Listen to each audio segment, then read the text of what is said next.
Welcome back. ಅಧಿಕಾರಿ ಮೇಲೆ ಧಮಕಿ ಹಾಕಿದ ಪ್ರಕರಣಕ್ಕೆ ಸಂಬಂಧಪಟ್ಟಂತೆ ಕಾಂಗ್ರೆಸ್ ಮುಖಂಡ ರಾಜೀವ್ ಗೌಡನಿಗಾಗಿ ಇದೀಗ ತಲಾಶ್ ಮುಂದುವರೆದಿದೆ. ಪೊಲೀಸರು ರುಟೀನ್ ಅನ್ನೋ ರೀತಿಯಲ್ಲಿ ರಾಜೀವ್ ಗೌಡ ಅವರ ಮನೆಯಲ್ಲಿ ತಲಾಶನ್ನ ಮಾಡುತ್ತಿದ್ದಾರೆ.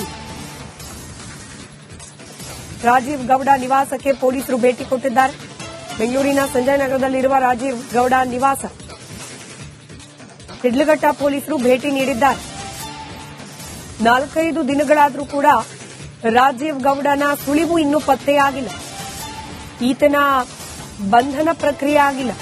ಹೀಗಾಗಿ ಈತನ ಹುಡುಕಾಟಕ್ಕಾಗಿ ಪೊಲೀಸರು ಇದೀಗ ಬೆಂಗಳೂರಿನ ಸಂಜಯ್ ನಗರದಲ್ಲಿರುವ ಆತನ ನಿವಾಸಕ್ಕೆ ಆಗಮಿಸಿದ್ದಾರೆ.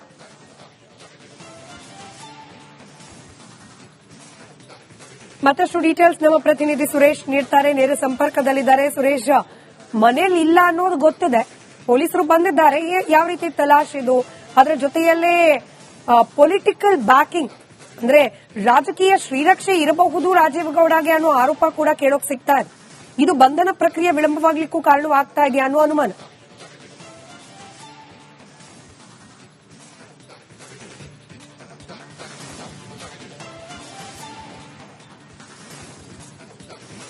ಖಂಡಿತವಾಗ್ಲೂ ಕೂಡ ಪೊಲೀಸರು ಅವರ ಕೆಲಸವನ್ನ ಖಂಡಿತವಾಗ್ಲೂ ಮಾಡ್ತಾ ಇದ್ದಾರೆ. ಆದ್ರೆ ಬಂಧನಕ್ಕೆ ಬೇಕಾದಂತಹ ಪ್ರಕ್ರಿಯೆಗಳೆಲ್ಲವೂ ಕೂಡ ಶುರುವಾಗಿದೆ. ಈಗಾಗಲೇ ಅವರಿಗೆ ತಲಾಶ್ ಕೂಡ ಶುರು ಮಾಡಿರ್ತಕ್ಕಂಥದ್ದು. ಅದರ ಭಾಗವಾಗಿನೇ ಈಗ ಶಿಡ್ಲಘಟ್ಟದ ಪೊಲೀಸರೇ ಸ್ವತಃ ಇವತ್ತು ಬೆಳಗ್ಗೆನೇ ಇವತ್ತು ರಾಜೀವ್ ಗೌಡ ಮನೆಗೆ ಭೇಟಿಯನ್ನು ಕೊಟ್ಟಿರ್ತಕ್ಕಂಥದ್ದು. ಈಗ ನೀವೇನು ದೃಶ್ಯಾವಳಿಯಲ್ಲಿ ನೋಡ್ತಾ ಇದ್ದೀರಿ, ಈ ದೃಶ್ಯಾವಳಿಗಳು ಶಿಡ್ಲಘಟ್ಟದ ಪೊಲೀಸರು ಮನೆಗೆ ಭೇಟಿ ಕೊಟ್ಟಿರ್ತಕ್ಕಂಥದ್ದು. ಅಂದ್ರೆ ಇವತ್ತು ಅವರ ಅಂದ್ರೆ ಸರ್ಚ್ ವಾರೆಂಟ್ ಇಲ್ಲದ ಕಾರಣ ಸದ್ಯ ಮನೆ ಒಳಗಡೆ ಏಕಾಏಕಿ ಪ್ರವೇಶ ಮಾಡೋದಕ್ಕೆ ಆಗೋದಿಲ್ಲ. ಅದು ಕೂಡ ಮತ್ತೆ ಕಾನೂನಾತ್ಮಕವಾಗಿ ಅವ್ರಿಗೆ ಮತ್ತೆ ಸಮಸ್ಯೆ ಆಗುವಂತ ಸಾಧ್ಯತೆಗಳಿರ್ತಕ್ಕಂಥ ಪೊಲೀಸ್ನವರಿಗೆ. ಹೀಗಾಗಿ ನಿನ್ನೆ ಕೂಡ ಬಂದು ಸರ್ಚ್ ವಾರೆಂಟ್ ಇಲ್ಲದೇ ಹುಡುಕುವಂತ ಪ್ರಯತ್ನಗಳನ್ನ ಮಾಡಿದ್ರು. ಆ ಸಂದರ್ಭದಲ್ಲಿ ಕೂಡ ರಾಜೀವ್ ಗೌಡ ಅವರ ಪತ್ನಿ ಒಂದಷ್ಟು ಕಿರಿಕಿರಿಯನ್ನ ಮಾಡಿದ್ದು, ಪೊಲೀಸ್ನವರಿಗೆ ಹೈಡ್ರಾಮಾ ಮಾಡುವಂತಹ ಕೆಲಸಗಳನ್ನ ಮಾಡಿದ್ರು. ಹೀಗಾಗಿ ಸದ್ಯ ಮನೆ ಬಳಿ ಮೊಕ್ಕ ಮೂಡಿರ್ತಕ್ಕಂಥದ್ದು. ಇಬ್ಬರು ಸಬ್ ಇನ್ಸ್ಪೆಕ್ಟರ್ಗಳ ನೇತೃತ್ವದಲ್ಲಿ 3 ಕಾನ್ಸ್ಟೇಬಲ್ಗಳು ಈಗ ಬಂದಿರತಕ್ಕಂಥದ್ದು. ಸದ್ಯ ರಾಜೀವ್ ಗೌಡ ಮನೆಯಲ್ಲಿ ಇಲ್ಲ ಅಂತಕ್ಕಂಥದ್ದು ಕೂಡ ಕ್ಲಿಯರ್. ಯಾಕಂತಂದ್ರೆ ಕಳೆದ 4-5 ದಿನಗಳಿಂದ ಕೂಡ ಮನೆ ಯಾರಿಗೂ ಕೂಡ ಸಂಪರ್ಕಕ್ಕೆ ಸಿಗದೆ, ಪೊಲೀಸರ ಸಂಪರ್ಕ ಕೂಡ ಸಿಗದೆ ಎಲ್ಲ ಒಂದ್ ಕಡೆ ತಲೆಮರೆಸಿಕೊಂಡಿದ್ದಾರೆ ಅಂತಕ್ಕಂಥದ್ದು. ಆದ್ರೆ ತಾವು ಹೇಳಿದಾಗೆ ಖಂಡಿತವಾಗ್ಲೂ ಕೂಡ ಒಬ್ಬ ರಾಜಕೀಯ ನಾಯಕ, ಸ್ಥಳೀಯವಾಗಿ ಕೂಡ ಅಷ್ಟೊಂದು ಪ್ರಭಾವ ಇರತಕ್ಕಂಥವ್ರು ಖಂಡಿತವಾಗ್ಲೂ ಕೂಡ. ಹೀಗಾಗಿ ನಿನ್ನೆ ಸಹಜವಾಗಿ ಸರ್ಕಾರ ಇರುವಂತಹ ಸಂದರ್ಭದಲ್ಲಿ ಆಯಾ ಪಕ್ಷದ ಮುಖಂಡರಿಗೆ ಒಂದಷ್ಟು ಸಹಕಾರ ನೀಡುವಂತದ್ದು ತೆರೆಮರೆಯಲ್ಲಿ ಆದೇ ಆಗತ್ತೆ. ಅದರ ಭಾಗವಾಗಿ ಆಗಿರಬಹುದು. ಯಾಕೆಂತಂದ್ರೆ ಎಂತೆಂತವ್ರನ್ನ ಎಲ್ಲರೋ ಹೋಗಿ ಸರ್ಚ್ ಮಾಡ್ತಾರೆ. ಹಿಂದೆ ಒಂದು ಮುನಿರತ್ನ ಪ್ರಕರಣವನ್ನು ತಾವು ನೋಡಬಹುದು. ಹಿಂದೆ ಮುನಿರತ್ನ ಪ್ರಕರಣ ಅವರು ತಿರುಪತಿಗೆ ಹೋಗುವಂತ ಮಾರ್ಗ ಮಧ್ಯೆ ಏಕಾಏಕಿ ಪೊಲೀಸರ ಬಂಧನವನ್ನ ಮಾಡ್ತಾರೆ. ಆದ್ರೆ ಈವರೆಗೂ ಕೂಡ ನನ್ನ ರಾಜೀವ್ ಗೌಡ ಅವರು ಸದ್ಯ ಇನ್ನೂ ಬಂಧನ ಆಗ್ತಾ ಇಲ್ಲ. ಆದ್ರೆ ಎಲ್ಲೋ ಕಡೆಗೆ ಸರ್ಕಾರ ಏನಾದ್ರು ಹಸ್ತಕ್ಷೇಪ ಆಗಿದೆಯಾ, ಮಾಡಿದಾರ ಅಂತಕ್ಕಂಥ ಒಂದಷ್ಟು ಪ್ರಶ್ನೆಗಳು ಕೂಡ ಸಹಜವಾಗಿ ಕಾಣುತ್ತೆ. ಯಾಕಂದ್ರೆ ಇವತ್ತಿಗೆ 5 ದಿನ ಕೇಂದ್ರ ಸಚಿವರಾದ HD ಕುಮಾರಸ್ವಾಮಿ ಅವರು ಕೂಡ ಇದಕ್ಕೆ ಎಂಟ್ರಿ ಆಗಿರ್ತಕ್ಕಂಥದ್ದು. ಖುದ್ದು ಶಾಲಿನಿ ರಜನೀಶ್ ಅವರು ಚೀಫ್ ಸೆಕ್ರೆಟರಿ ಅವರು ಕೂಡ ಮಾತಾಡಿದ್ದಾರೆ.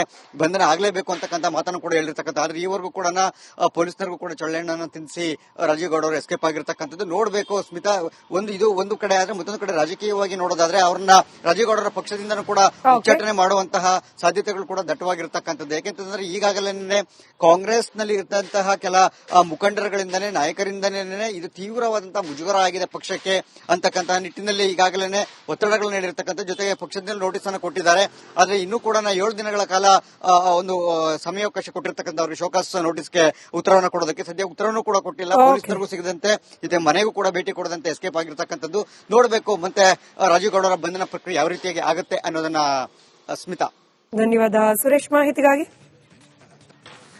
Welcome back. ಅಧಿಕಾರಿ ಮೇಲೆ ಧಮಕಿ ಹಾಕಿದ ಪ್ರಕರಣಕ್ಕೆ ಸಂಬಂಧಪಟ್ಟಂತೆ ಕಾಂಗ್ರೆಸ್ ಮುಖಂಡ ರಾಜೀವ್ ಗೌಡನಿಗಾಗಿ ಇದೀಗ ತಲಾಶ್ ಮುಂದುವರೆದಿದೆ. ಪೊಲೀಸರು ರುಟೀನ್ ಅನ್ನೋ ರೀತಿಯಲ್ಲಿ ರಾಜೀವ್ ಗೌಡ ಅವರ ಮನೆಯಲ್ಲಿ ತಲಾಶನ್ನ ಮಾಡುತ್ತಿದ್ದಾರೆ. ರಾಜೀವ್ ಗೌಡ ನಿವಾಸಕ್ಕೆ ಪೊಲೀಸರು ಭೇಟಿ ಕೊಟ್ಟಿದ್ದಾರೆ. ಬೆಂಗಳೂರಿನ ಸಂಜಯ್ ನಗರದಲ್ಲಿರುವ ರಾಜೀವ್ ಗೌಡ ನಿವಾಸ ಹಿಡ್ಲಘಟ್ಟ ಪೊಲೀಸರು ಭೇಟಿ ನೀಡಿದ್ದಾರೆ. 4-5 ದಿನಗಳಾದರೂ ಕೂಡ ರಾಜೀವ್ ಗೌಡನ ಸುಳಿವು ಇನ್ನೂ ಪತ್ತೆಯಾಗಿಲ್ಲ. ಈತನ ಬಂಧನ ಪ್ರಕ್ರಿಯೆ ಆಗಿಲ್ಲ. ಹೀಗಾಗಿ ಈತನ ಹುಡುಕಾಟಕ್ಕಾಗಿ ಪೊಲೀಸರು ಇದೀಗ ಬೆಂಗಳೂರಿನ ಸಂಜಯ್ ನಗರದಲ್ಲಿರುವ ಆತನ ನಿವಾಸಕ್ಕೆ ಆಗಮಿಸಿದ್ದಾರೆ.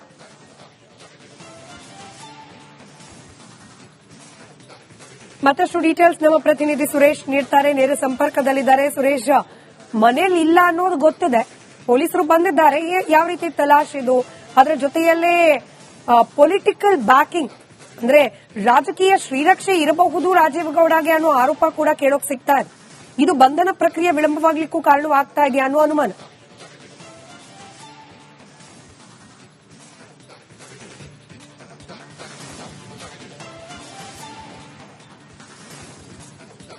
ಸ್ಮಿತಾ, ಖಂಡಿತವಾಗ್ಲೂ ಕೂಡ ಪೊಲೀಸರು ಅವರ ಕೆಲಸವನ್ನ ಖಂಡಿತವಾಗ್ಲೂ ಮಾಡ್ತಾ ಇದ್ದಾರೆ. ಆದ್ರೆ ಬಂಧನಕ್ಕೆ ಬೇಕಾದಂತ ಪ್ರಕ್ರಿಯೆಗಳೆಲ್ಲವೂ ಕೂಡ ಶುರುವಾಗಿದೆ. ಈಗಾಗಲೇ ಅವರಿಗೆ ತಲಾಶ್ ಕೂಡ ಶುರು ಮಾಡಿರ್ತಕ್ಕಂಥದ್ದು. ಅದರ ಭಾಗವಾಗಿನೇ ಈಗ ಶಿಡ್ಲಘಟ್ಟದ ಪೊಲೀಸರೇ ಸ್ವತಃ ಇವತ್ತು ಬೆಳಗ್ಗೆನೇ ಇವತ್ತು ರಾಜೀವ್ ಗೌಡ ಮನೆಗೆ ಭೇಟಿಯನ್ನು ಕೊಟ್ಟಿರ್ತಕ್ಕಂಥದ್ದು. ಈಗ ನೀವೇನು ದೃಶ್ಯಾವಳಿಯಲ್ಲಿ ನೋಡ್ತಾ ಇದ್ದೀರಿ, ಈ ದೃಶ್ಯಾವಳಿಗಳು ಶಿಡ್ಲಘಟ್ಟದ ಪೊಲೀಸರು ಮನೆಗೆ ಭೇಟಿ ಕೊಟ್ಟಿರ್ತಕ್ಕಂಥದ್ದು.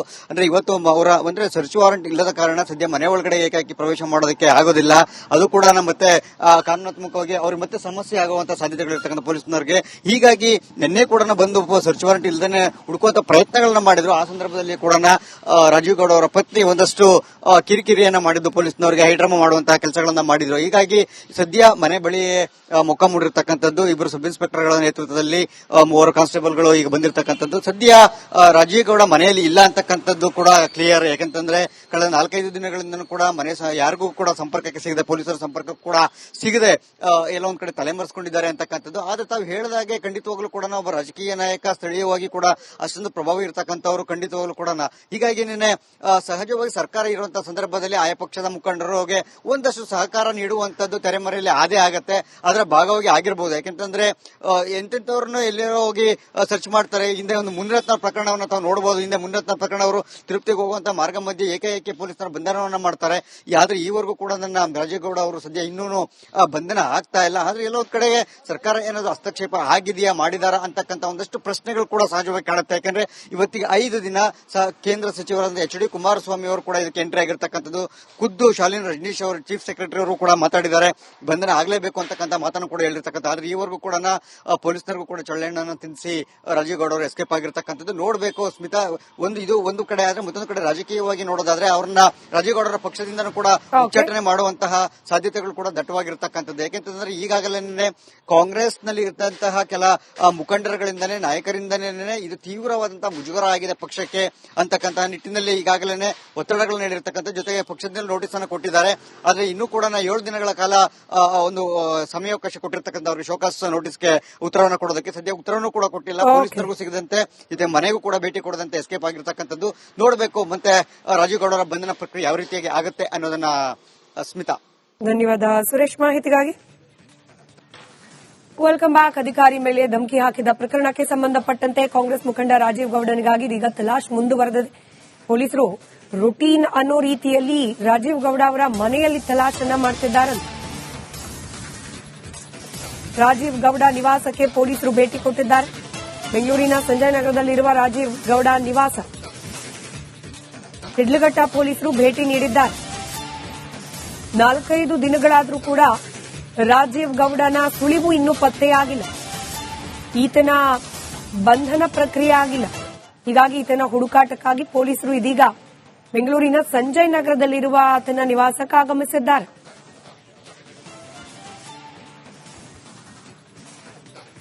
ಮತ್ತಷ್ಟು ಡೀಟೇಲ್ಸ್ ನಮ್ಮ ಪ್ರತಿನಿಧಿ ಸುರೇಶ್ ನೀಡ್ತಾರೆ. ನೇರ ಸಂಪರ್ಕದಲ್ಲಿದ್ದಾರೆ. ಸುರೇಶ್, ಮನೇಲಿ ಇಲ್ಲ ಅನ್ನೋದು ಗೊತ್ತಿದೆ, ಪೊಲೀಸರು ಬಂದಿದ್ದಾರೆ.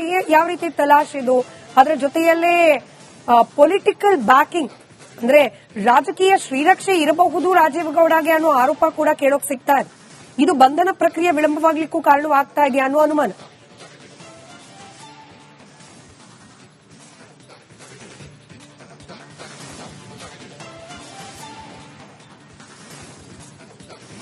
ಖಂಡಿತವಾಗ್ಲೂ ಕೂಡ ಪೊಲೀಸರು ಅವರ ಕೆಲಸವನ್ನ ಖಂಡಿತವಾಗ್ಲೂ ಮಾಡ್ತಾ ಇದ್ದಾರೆ. ಆದ್ರೆ ಬಂಧನಕ್ಕೆ ಬೇಕಾದಂತ ಪ್ರಕ್ರಿಯೆಗಳೆಲ್ಲವೂ ಕೂಡ ಶುರುವಾಗಿದೆ. ಈಗಾಗಲೇ ಅವರಿಗೆ ತಲಾಶ್ ಕೂಡ ಶುರು ಮಾಡಿರ್ತಕ್ಕಂಥದ್ದು. ಅದರ ಭಾಗವಾಗಿನೇ ಈಗ ಶಿಡ್ಲಘಟ್ಟದ ಪೊಲೀಸರೇ ಸ್ವತಃ ಇವತ್ತು ಬೆಳಗ್ಗೆನೇ ಇವತ್ತು ರಾಜೀವ್ ಗೌಡ ಮನೆಗೆ ಭೇಟಿಯನ್ನು ಕೊಟ್ಟಿರ್ತಕ್ಕಂಥದ್ದು. ಈಗ ನೀವೇನು ದೃಶ್ಯಾವಳಿಯಲ್ಲಿ ನೋಡ್ತಾ ಇದ್ದೀರಿ, ಈ ದೃಶ್ಯಾವಳಿಗಳು ಶಿಡ್ಲಘಟ್ಟದ ಪೊಲೀಸರು ಮನೆಗೆ ಭೇಟಿ ಕೊಟ್ಟಿರ್ತಕ್ಕಂಥದ್ದು.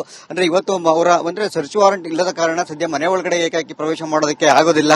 ಅದು ಕೂಡ ಮತ್ತೆ ಕಾನೂನಾತ್ಮಕವಾಗಿ ಅವ್ರಿಗೆ ಮತ್ತೆ ಸಮಸ್ಯೆ ಆಗುವಂತ ಸಾಧ್ಯತೆಗಳಿರ್ತಕ್ಕಂಥ ಪೊಲೀಸ್ನವರಿಗೆ. ಹೀಗಾಗಿ ನಿನ್ನೆ ಕೂಡ ಬಂದು ಸರ್ಚ್ ವಾರೆಂಟ್ ಇಲ್ಲದೇ ಹುಡುಕುವಂತ ಪ್ರಯತ್ನಗಳನ್ನ ಮಾಡಿದ್ರು. ಆ ಸಂದರ್ಭದಲ್ಲಿ ಕೂಡ ರಾಜೀವ್ ಗೌಡ ಅವರ ಪತ್ನಿ ಒಂದಷ್ಟು ಕಿರಿಕಿರಿಯನ್ನ ಮಾಡಿದ್ದು, ಪೊಲೀಸ್ನವರಿಗೆ ಹೈಡ್ರಾಮಾ ಮಾಡುವಂತಹ ಕೆಲಸಗಳನ್ನ ಮಾಡಿದ್ರು. ಹೀಗಾಗಿ ಸದ್ಯ ಮನೆ ಬಳಿ ಮೊಕ್ಕ ಮೂಡಿರ್ತಕ್ಕಂಥದ್ದು. ಇಬ್ಬರು ಸಬ್ ಇನ್ಸ್ಪೆಕ್ಟರ್ಗಳ ನೇತೃತ್ವದಲ್ಲಿ 3 ಕಾನ್ಸ್ಟೇಬಲ್ಗಳು ಈಗ ಬಂದಿರತಕ್ಕಂಥದ್ದು. ಸದ್ಯ ರಾಜೀವ್ ಗೌಡ ಮನೆಯಲ್ಲಿ ಇಲ್ಲ ಅಂತಕ್ಕಂಥದ್ದು ಕೂಡ ಕ್ಲಿಯರ್. ಯಾಕಂತಂದ್ರೆ ಕಳೆದ 4-5 ದಿನಗಳಿಂದ ಕೂಡ ಮನೆ ಯಾರಿಗೂ ಕೂಡ ಸಂಪರ್ಕಕ್ಕೆ ಸಿಗದೆ, ಪೊಲೀಸರ ಸಂಪರ್ಕ ಕೂಡ ಸಿಗದೆ ಎಲ್ಲೋ ಒಂದ್ ಕಡೆ ತಲೆಮರೆಸಿಕೊಂಡಿದ್ದಾರೆ ಅಂತಕ್ಕಂಥದ್ದು. ಆದ್ರೆ ತಾವು ಹೇಳಿದಾಗೆ ಖಂಡಿತವಾಗ್ಲೂ ಕೂಡ ಒಬ್ಬ ರಾಜಕೀಯ ನಾಯಕ, ಸ್ಥಳೀಯವಾಗಿ ಕೂಡ ಅಷ್ಟೊಂದು ಪ್ರಭಾವ ಇರತಕ್ಕಂಥವ್ರು ಖಂಡಿತವಾಗ್ಲೂ ಕೂಡ. ಹೀಗಾಗಿ ನಿನ್ನೆ ಸಹಜವಾಗಿ ಸರ್ಕಾರ ಇರುವಂತಹ ಸಂದರ್ಭದಲ್ಲಿ ಆಯಾ ಪಕ್ಷದ ಮುಖಂಡರಿಗೆ ಒಂದಷ್ಟು ಸಹಕಾರ ನೀಡುವಂತದ್ದು ತೆರೆಮರೆಯಲ್ಲಿ ಆದೇ ಆಗತ್ತೆ, ಅದರ ಭಾಗವಾಗಿ ಆಗಿರಬಹುದು. ಯಾಕೆಂತಂದ್ರೆ ಎಂತೆಂತವ್ರನ್ನ ಎಲ್ಲರೋ ಹೋಗಿ ಸರ್ಚ್ ಮಾಡ್ತಾರೆ. ಹಿಂದೆ ಒಂದು ಮುನಿರತ್ನ ಪ್ರಕರಣವನ್ನು ತಾವು ನೋಡಬಹುದು. ಹಿಂದೆ ಮುನಿರತ್ನ ಪ್ರಕರಣ ಅವರು ತಿರುಪತಿಗೆ ಹೋಗುವಂತ ಮಾರ್ಗ ಮಧ್ಯೆ ಏಕಾಏಕಿ ಪೊಲೀಸರ ಬಂಧನವನ್ನ ಮಾಡ್ತಾರೆ. ಆದ್ರೆ ಈವರೆಗೂ ಕೂಡ ನನ್ನ ರಾಜೇಗೌಡ ಅವರು ಸದ್ಯ ಇನ್ನೂ ಬಂಧನ ಆಗ್ತಾ ಇಲ್ಲ. ಆದ್ರೆ ಎಲ್ಲೋ ಒಂದ್ ಕಡೆಗೆ ಸರ್ಕಾರ ಏನಾದ್ರು ಹಸ್ತಕ್ಷೇಪ ಆಗಿದೆಯಾ, ಮಾಡಿದಾರಾ ಅಂತಕ್ಕಂಥ ಒಂದಷ್ಟು ಪ್ರಶ್ನೆಗಳು ಕೂಡ ಸಹಜವಾಗಿ ಕಾಣುತ್ತೆ. ಯಾಕಂದ್ರೆ ಇವತ್ತಿಗೆ 5 ದಿನ ಕೇಂದ್ರ ಸಚಿವರಾದ ಎಚ್ ಡಿ ಕುಮಾರಸ್ವಾಮಿ ಅವರು ಕೂಡ ಇದಕ್ಕೆ ಎಂಟ್ರಿ ಆಗಿರ್ತಕ್ಕಂಥದ್ದು. ಖುದ್ದು ಶಾಲಿನಿ ರಜನೀಶ್ ಅವರು ಚೀಫ್ ಸೆಕ್ರೆಟರಿ ಅವರು ಕೂಡ ಮಾತಾಡಿದ್ದಾರೆ, ಬಂಧನ ಆಗಲೇಬೇಕು ಅಂತಕ್ಕಂಥ ಮಾತನ್ನು ಕೂಡ ಹೇಳಿರ್ತಕ್ಕಂಥ. ಆದ್ರೆ ಈವರೆಗೂ ಕೂಡ ಪೊಲೀಸರಿಗೂ ಕೂಡ ಚಳ್ಳೆಣ್ಣನ್ನು ತಿನ್ನಿಸಿ ರಾಜೇಗೌಡ ಅವರು ಎಸ್ಕೇಪ್ ಆಗಿರ್ತಕ್ಕಂಥದ್ದು ನೋಡಬೇಕು. ಸ್ಮಿತಾ, ಒಂದು ಕಡೆ ಆದ್ರೆ ಮತ್ತೊಂದು ಕಡೆ ರಾಜಕೀಯವಾಗಿ ನೋಡೋದಾದ್ರೆ ಅವ್ರನ್ನ ರಾಜೇಗೌಡರ ಪಕ್ಷದಿಂದನೂ ಕೂಡ ಉಚ್ಚಾಟನೆ ಮಾಡುವಂತಹ ಸಾಧ್ಯತೆಗಳು ಕೂಡ ದಟ್ಟವಾಗಿರ್ತಕ್ಕಂಥದ್ದು. ಯಾಕೆಂತಂದ್ರೆ ಈಗಾಗಲೇ ಕಾಂಗ್ರೆಸ್ನಲ್ಲಿ ಇದ್ದಂತಹ ಕೆಲ ಮುಖಂಡರುಗಳಿಂದನೇ, ನಾಯಕರಿಂದನೇ ಇದು ತೀವ್ರವಾದಂತಹ ಮುಜುಗರ ಆಗಿದೆ ಪಕ್ಷಕ್ಕೆ ಅಂತಕ್ಕಂತಹ ನಿಟ್ಟಿನಲ್ಲಿ ಈಗಾಗಲೇ ಒತ್ತಡಗಳು ನೀಡಿರ್ತಕ್ಕಂಥ. ಜೊತೆಗೆ ಪಕ್ಷದಲ್ಲಿ ನೋಟಿಸ್ ಅನ್ನು ಕೊಟ್ಟಿದ್ದಾರೆ. ಆದ್ರೆ ಇನ್ನೂ ಕೂಡ 7 ದಿನಗಳ ಕಾಲ ಒಂದು ಸಮಯಾವಕಾಶ ಕೊಟ್ಟಿರ್ತಕ್ಕಂಥ ಅವ್ರಿಗೆ ಶೋಕಾಸ್ ನೋಟಿಸ್ಗೆ ಉತ್ತರವನ್ನು ಕೊಡೋದಕ್ಕೆ. ಸದ್ಯ ಉತ್ತರವನ್ನು ಕೂಡ ಕೊಟ್ಟಿಲ್ಲ. ಪೊಲೀಸರಿಗೂ ಸಿಗದಂತೆ ಜೊತೆ ಮನೆಗೂ ಕೂಡ ಭೇಟಿ ಕೊಡದಂತೆ ಎಸ್ಕೇಪ್ ಆಗಿರ್ತಕ್ಕಂಥದ್ದು ನೋಡಬೇಕು. ಮತ್ತೆ ರಾಜೇಗೌಡರ ಬಂಧನ ಪ್ರಕ್ರಿಯೆ ಯಾವ ರೀತಿಯಾಗಿ ಆಗುತ್ತೆ ಅನ್ನೋದನ್ನ ಸ್ಮಿತಾ. ಧನ್ಯವಾದ ಸುರೇಶ್ ಮಾಹಿತಿಗಾಗಿ.